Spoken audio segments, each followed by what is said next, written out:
Mr. Nowrester, I assume that when you say you'd like a future with more Americans, that includes Joselyn Nungre. Do you know Joselyn Nungre? Have you talked to her mother, Alexis? I know her. She was murdered by an illegal immigrant in Houston. People who were released into this country with a notice to appear in court did not appear and then violently killed a young woman and is now dead.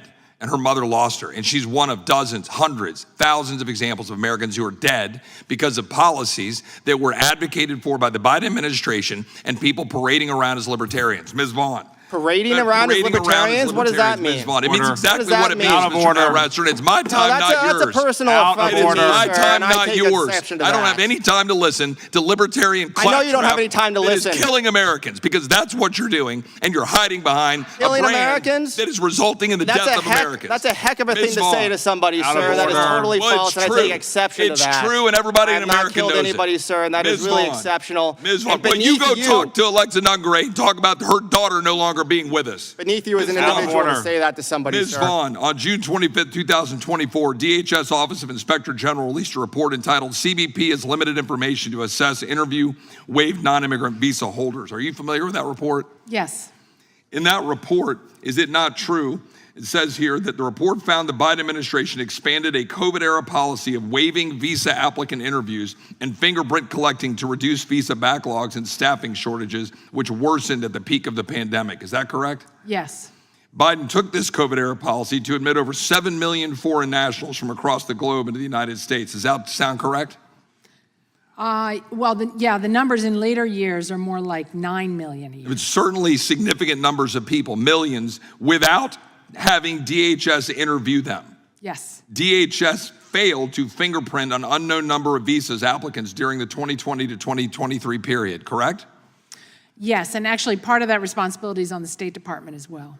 Another innocent American gone, a young woman murdered, a border crisis spiraling out of control. Who's responsible? And why are our immigration systems failing us? Today, we dive into a fiery congressional hearing where lawmakers confront the truth behind broken policies, bureaucratic negligence, and rising threats to national security. Before we start, hit that subscribe button. It began with a heartbreaking story: Joselyn Nungre, brutally murdered by an undocumented immigrant in Houston.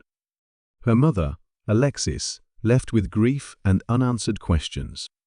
Lawmakers called out the administration's notice to appear policy, a system they say allows criminals to disappear into society and kill. Do you think this is incompetence or something worse? Let me know in the comments below. Do you find this discovery particularly troubling? Absolutely. It underscores how much the Biden administration and others before it emphasized swiftness in processing, just moving these applications through, getting to yes, rubber stamping approvals over making the correct decision. And it emphasizes that vetting is not just a matter of looking people up in a database that may or may not have relevant information to the decision. Interviews are a way for them to establish the credibility of the applicant and whether they actually qualify for the visa. Congress is waking up. But will anything change before more lives are lost? If you want accountability and real reform, stay informed.